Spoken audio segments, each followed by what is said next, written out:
So, hello everyone. We have a Samir in front of us, and he is preparing for the IOCL. Samir, please introduce yourself. So, hello, good afternoon, sir. My name is Samir Tirki, and I am from Ranchi, Jharkhand. And I have done my schooling from Kendriya Vidyalaya, CCL Rajendra Nagar, Ranchi, Jharkhand. And I pursued my BTech in Chemical Engineering from Guru Gobind Singh Indraprasthi University, New Delhi. And after that, I completed my Masters in Chemical Engineering from IIT Kharagpur. And recently, I graduated from there. And my master's project was on development of doped sodium vanadium fluorophosphate cathode materials for sodium-ion battery. Throughout my studies, I focused on core chemical engineering subjects like heat transfer, fluid mechanics, mass transfer, etc. A part of that, I have 5 family members in my family. My father is in CRPF, currently posted in Baramulla, Srinagar, and my mother is a housewife. And both my brother and sisters are currently studying. And in my free time, I used to play cricket because it keeps me mentally and physically fit. Thank you. So, what was your BTech project? So basically, my BTech project was on feasibility report on monoethanolamine industry, sir. Lithium-ion industries. No, BTech project was on monoethanolamine industries, Achha. and my master project was on sodium-ion batteries.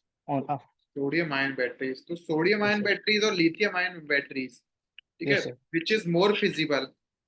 Sir, current scenario के हिसाब से now lithium-ion batteries ज़्यादा feasible है because lithium-ion batteries की energy density as compared to sodium-ion batteries ज़्यादा है, and उनकी cycle life भी lithium-ion batteries की ज़्यादा है as compared to sodium-ion batteries. But we are researching on sodium-ion batteries and our motto is to replace lithium-ion batteries with the help of sodium-ion batteries. Okay.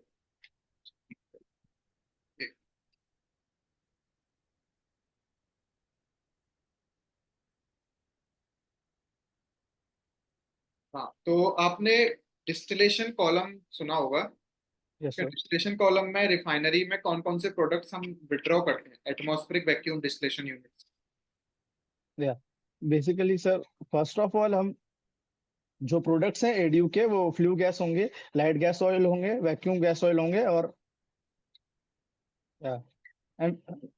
Residue होगा जो कि feed बन जाता है VDU का, sir.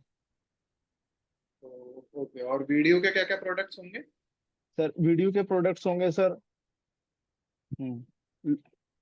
Low vacuum gas oil, high vacuum gas oil and vacuum residue, sir, VR. तो VR को हम कहाँ प्रोसेस करते हैं? सर वैसे बेसिकली वीआर को सर हम हाइड्रो क्रैकिंग भी कर सकते हैं और एफसीसी में भी यूज करते हैं, सर, फिर। अच्छा, तो एफसीसी में यूज करते हैं वीआर को, तो उस टाइप के एफसीसी को क्या बोलते हैं? सर रिड्यूस एफसीसी बोलते हैं, सर, रिड्यूस फ्लूइडाइज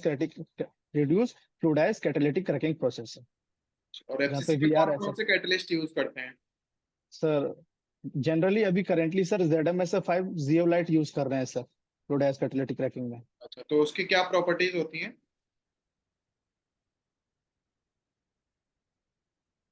सर प्रॉपर्टीज तो सर याद नहीं है, सर। तो आपने सुना होगा कि हम सपोज कीजिए आपके कॉलम में टॉप में हम इंजेक्शन करते हैं, ठीक है? आपने सुना होगा टॉप में हम क्या बोलते हैं, डिमल्सिफायर इंजेक्शन करते हैं और column. Sir emulsifier. Demulsifier emulsifier, आपने सुना है? No sir. नो, ठीक, नो इशू। तो आप सपोज कीजिए आपके कॉलम में फ्लडिंग हो गया, तो आप कैसे रिड्यूस करेंगे फ्लडिंग को? सो फ्लडिंग तो सर बेसिकली सर फ्लडिंग एक एक्सेसिव केस है इंटेनमेंट का। जब वेपर वेलोसिटी बहुत ज्यादा हो जाती है तो जो रिबॉयलर से वेपर रिबॉयलर जो वेपराइज करता है, रिबॉयलर बेसिकली वेपराइज करता है वेपर्स को। तो जो वेपर्स अपने साथ नीचे के जो लिक्विड होते हैं बॉटम के उनको ऊपर ले जाते हैं। दैट्स वाई प्योरिटी या डिजायर्ड कंसंट्रेशन में नहीं मिलता। और इसको हम कैसे ठीक कर सकते हैं? विद द हेल्प ऑफ, अगर हम इसे जो रिबॉयलर की ड्यूटी कम कर देंगे तो वो जो mass flow rate of vapour है वो कम हो जाएगा, उससे फ्लडिंग के जो चांसेस है वो कम हो जाएंगे, सर। तो उसे सपोज कीजिए आपके पास एक कॉलम है, ठीक है? आप कॉलम डिजाइन कर रहे हैं तो ऑप्टिमाइज्ड रिफ्लक्स रेशियो क्या रखेंगे? Sir optimize reflux ratio basically sir 1.5 times to 2 times of R minimum रखेंगे सर हम, मिनिमम रिफ्लक्स रेशियो आर को। मिनिमम आप कैसे कैलकुलेट करेंगे? सर आर मिनिमम सर हम रेक्टिफाइंग लाइन के इंटरसेप्ट के थ्रू कैलकुलेट करेंगे। हम रेक्टिफाइंग लाइन ड्रॉ करेंगे, फिर उसका इंटरसेप्ट निकालेंगे, that is X D upon R min plus one. वहां से हमें इंटरसेप्ट पता होगा तो वहां से हम आर मिनिमम निकाल लेंगे। तो आप आर बाइनरी मिनिमम। प्रोडक्ट के लिए बता रहे होंगे। Yes sir. मल्टी कंपोनेंट के लिए कैसे आप कैलकुलेट करेंगे? सॉरी सर, मेरे को मल्टी कंपोनेंट के लिए आइडिया नहीं है। अच्छा, तो हो गया। तो सपोज कीजिए कि आपके पास, आपने दो रिफ्लक्स, कितने टाइप के आपने रिफ्लक्स सुने हैं? सर मैंने टोटल रिफ्लक्स और मिनिमम रिफ्लक्स पढ़ा है सर डिस्टिलेशन टोटल में। रिफ्लक्स में सर्कुलेटिंग रिफ्लक्स सुना है आपने? No sir. Internal reflux? No sir. I will read sir. क्या? I will read sir okay, about this reflux. तो इंटरनल रिफ्लक्स, सर्कुलेटिंग। सपोज कीजिए आपके पास एक पंप है, ठीक है।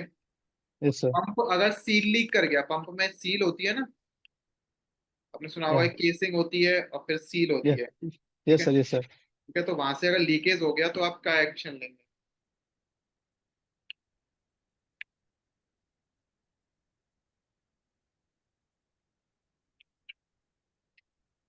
सर ऑपरेशन वाइज या फिर as a maintenance wise? Operation wise भी बताइए, फिर मेंटेनेंस वाइज भी बताइए।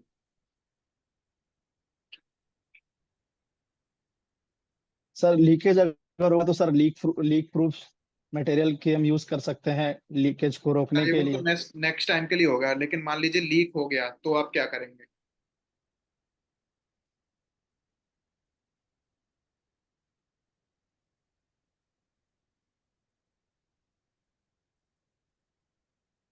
सॉरी सर, अभी समझ में नहीं आ रहा है। अच्छा, आइडिया। मेंटेनेंस मेंटेनेंस वाइज समझ में आ रहा है कि अगर हाँ, लीकेज हुआ बताइए, तो फिर हम मेंटेनेंस का बताइए। मेंटेनेंस वाइज अगर सर लीकेज होता है तो फिर हम कहाँ पे लीकेज हुआ एग्जैक्ट पॉइंट पता करेंगे। ठीक है, देन हम सेफ्टी जो ऑफिसर थे उनको कांटेक्ट करेंगे, आसपास की जगह जो है जहाँ पे लीकेज हो रहा है और भी लोग हैं उनको मतलब कि दूसरी प्लेस में शिफ्ट करेंगे। इवैक्यूएट करेंगे, ठीक है। हाँ, एवोकेट करेंगे फिर अब आप लीकेज। मुझे एक चीज यस सर। बताइए कि आपके पास एलपीजी और सीएनजी, दोनों में से किसकी डेंसिटी ज्यादा होगी, किसकी डेंसिटी कम होगी?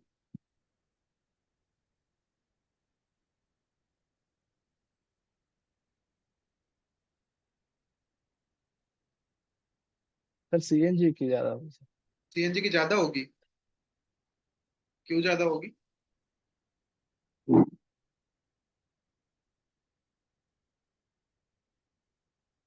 सर मेरे को आइडिया नहीं है अभी इनकी चलिए, डेंसिटी के बारे में। एलपीजी और सीएनजी दोनों में कंपोजिशन क्या क्या होता है?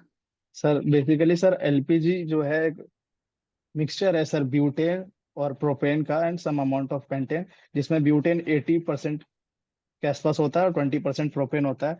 और जो सीएनजी है सर बेसिकली नेचुरल गैस से बनता है, उसमें मोस्टली मीथेन अब सोचिए पाया जाता किसकी है सर। डेंसिटी ज्यादा होगी।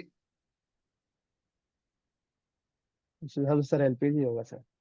एलपीजी की ज्यादा होगी ना। सॉरी कितने सर। टाइप का एलपीजी सिलेंडर आप जानते हैं?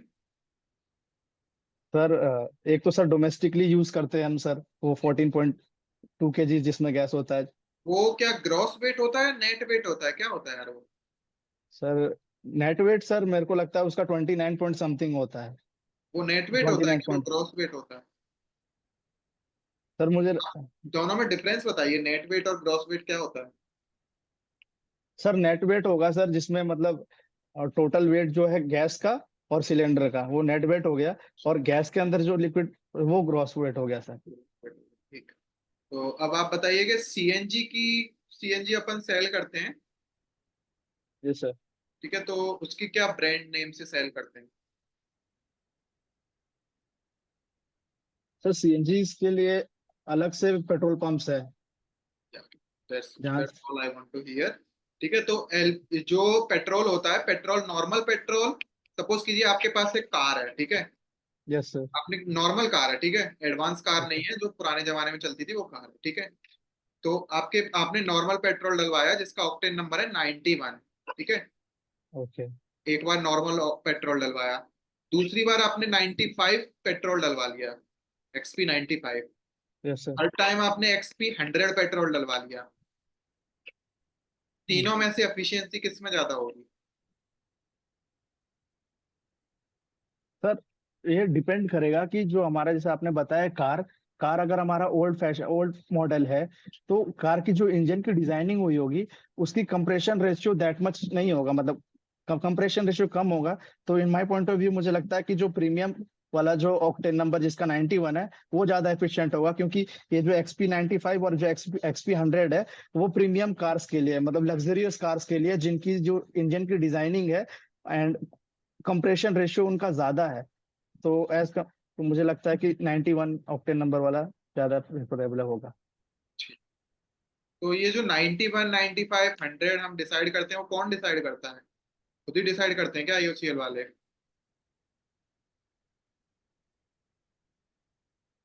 सर ये बेसिकली तो ऑक्टेन नंबर है ना सर। हाँ, ऑक्टेन नंबर है, चलिए, लेकिन ऑक्टेन नंबर की एक रेंज होती है ना, तो वो कौन डिसाइड करता है? कौन सी कंपनी डिसाइड करती है उसको? भाई बहुत प्रॉपर्टीज होती है ना पेट्रोल की, कौन डिसाइड करता है उसको?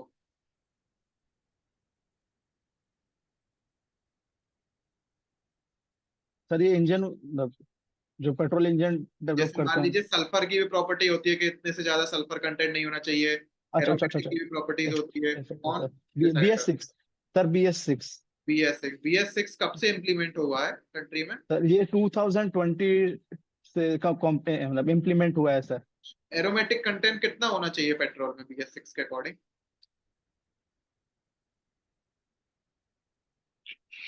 सर एक्चुअली मतलब याद नहीं है सर, अभी पढ़ा था। Okay, no issue. तो इसके अलावा मान लीजिए अगर एरोमेटिक कंटेंट ज्यादा है तो क्या फायदा होगा कि नुकसान होगा एरोमेटिक कंटेंट का? क्योंकि एरोमेटिक कंटेंट ज्यादा है यार, ऑक्टेन नंबर ज्यादा हो जाएगा। Yes sir. तो क्या फायदा होगा? फायदा होना चाहिए ना फिर तो। यस सर, पेट्रोल इंजन के लिए और पेट्रोल के लिए फायदा होगा। तो मैं बट अगर कितना हम भी डाल दूंगा, एरोमेटिक 100% एरोमेटिक कर दूं तो? नो सर, यही तो BS6 ने स्टैंडर्ड रखे हैं कि अप टू सम नहीं तो फिर percentage you have to use कुछ आगे एरोमेटिक रखेंगे ना, कंटेंट। मान लीजिए अगर एक्सेसिव है तो उससे क्या फायदा हो, क्या नुकसान होगा? एक्सेसिव है तो सर,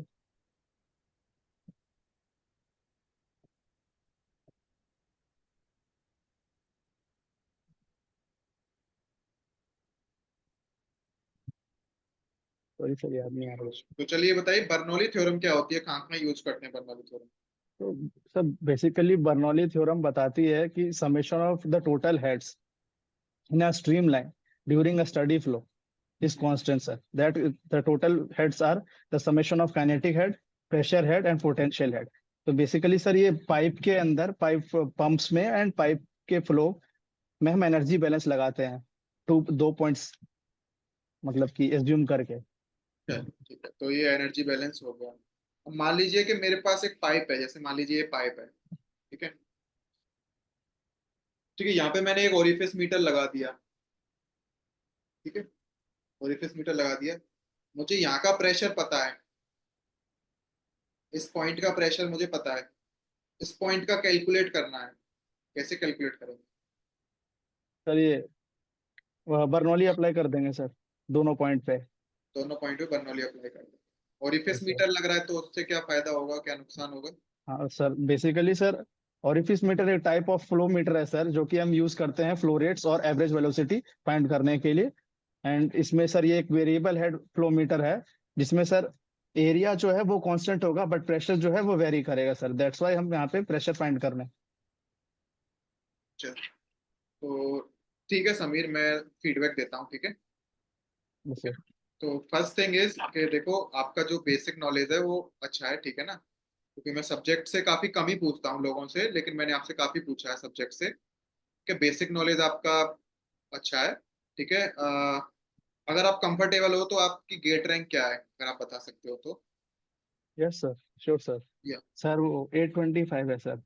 आपकी AI 25 है ना? 825 है सर। 825 है, ओके, तो नो इशू। सर तो आप आपका ST कैटेगरी है सर। अच्छा, ओके, नो इशू। तो और आपकी उसमें घातक कॉल आया है? सर ये अराउंड सर, जितना मुझे पता चला है, 28 मार्क्स 1300 के आसपास आया हो। 1300? आपके मार्क्स कितने हैं? सर 32 है सर। आपके मार्क्स 32। तो देखो, टू बी वेरी फ्रैंक आपको थोड़ा पुश करना पड़ेगा इंटरव्यू में, ठीक है, ये तो आपको भी पता होगा कि यस सर। आपको थोड़ा पुश करना है इंटरव्यू में। And on the basis of today's performance, on the rating of 10 I would like to give you 7 number, ठीक है, 7 मार्क्स आउट ऑफ 10, ठीक है, ये आपको इंक्रीज करने हैं, ठीक है, आपको इसको 8.5 तक लेके आना है। एनी हाउ, नाउ आपके पास रहता है introduction. Introduction part was very very good, ठीक है, जस्ट आपको क्या उसमें एक रेक्टिफिकेशन करना है, आपने मेमोराइज किया हुआ है, ऐसे लग रहा है, हाँ ठीक है, सर, अभी प्रैक्टिस करा था मैंने बिल्कुल बिल्कुल। थोड़ी ठीक देर है, तो पहले। जस्ट आपको थोड़ा बहुत अटकना भी है, थोड़ा बहुत सोचने की भी एक्टिंग करनी है, ताकि ऐसे लगे कि ऐसे थोड़ा बहुत ऐसे करके मेमोराइज ना लगे, ठीक है। Did you get my point? ठीक है ना। Yes sir. फर्स्ट थिंग आपको इंट्रोडक्शन पार्ट है, मैं आपको कुछ नहीं बोलूंगा कुछ चेंज करना है, जस्ट यही बोलूंगा कि आप उसको ऐसे कीजिए कि रटा हुआ है ऐसा ना लगे, ठीक है। First thing is, okay sir. Now coming to IOCL के बारे में। आईओसीएल के बारे में मैंने थोड़ा कम ही पूछा है, मैंने आपसे थोड़ा सब्जेक्ट के बारे में पूछा, और सब्जेक्ट के बारे में आपको नॉलेज है अच्छी खासी, ठीक है। Now coming to your MTech, आपने एमटेक का प्रोजेक्ट लिखा होगा। Yes sir. हाँ सर, मैं वो डिस्कस कर लूँ आपसे बायोडाटा फॉर्म में। सर मैंने बायोडाटा फॉर्म सर लॉग नहीं किया अभी। प्रोजेक्ट्स में और इंटर्नशिप में सर मैंने ऑनलाइन इंटर्नशिप करी थी कोविड के टाइम पे, आईआईसी, आईआईसीएचई वाली सर। आपको तो अगर उसके बारे में जानते हैं, अगर यूनिट्स के बारे में आपने पढ़ा हुआ है ना, एबीयू यूनिट्स हुआ, एफसीसी यूनिट्स हुआ, यही तो पढ़ाया होगा ना वहाँ पे, यस सर, यस ठीक सर। है, तो आप मिनिमम 3 यूनिट्स प्रिपेयर कर लीजिए कोई भी ढंग से। अब यूनिट्स में आपको क्या प्रिपेयर करना है, क्या उनके प्रोडक्ट्स हैं, क्या फीड है, क्या टेम्परेचर प्रेशर कैटलिस्ट, ठीक है, and properties of each and every products, okay. तो 3 यूनिट्स ओके आप कोई भी प्रिपेयर कर लीजिए, बाकी यूनिट्स के बारे में आप केवल ओवरव्यू लीजिए कि सर ये प्रोसेस होता है, ये प्रोसेस होता है। अगर वो ज्यादा डीप में जाए तो बोल दीजिए sorry sir I do not have any idea about this, ठीक सर। है। दूसरा नाउ सर, मैंने अपने एमटेक का प्रोजेक्ट पहले मेंशन किया, देन ये ऑनलाइन इंटर्नशिप मेंशन करिए, brief introduction about project and उस पे, एंड एरिया ऑफ इंटरेस्ट पे सर मैंने कुछ सब्जेक्ट्स लिखे हैं, और बैटरी सेक्टर, डिजाइनिंग डिजाइनिंग की सेक्टर लिखा है, अपने प्रोसेस डिजाइन का सेक्टर लिखा है, और प्रोसेस बैटरी डिजाइन पे का लिखा सेक्टर हुआ है। लिखा है, तो आप डिजाइन के बारे में थोड़ा पढ़ लीजिए कि हीट एक्सचेंजर की क्या डिजाइनिंग होती है, क्या यस सर। स्टेप्स होते हैं डिजाइनिंग के, डिस्टिलेशन कॉलम के क्या स्टेप्स होते हैं। आप बुक पढ़िएगा रिचर्डसन कोल्सन वॉल्यूम 6, ठीक है, चैप्टर नंबर 10 और चैप्टर नंबर आई गेस 12, ठीक है, या 11 12 है या 10 और 12 है, ठीक है। तो आप एक बार देख लीजिएगा, उसमें हीट एक्सचेंजर और कॉलम दोनों की डिजाइनिंग बेस्ट दी हुई है। जस्ट केवल आपको स्टेप्स पढ़ने हैं कि these are the steps, that's it, ठीक है, हाँ बाकी सर। आपका सब ओके था। ठीक है सर। Okay sir.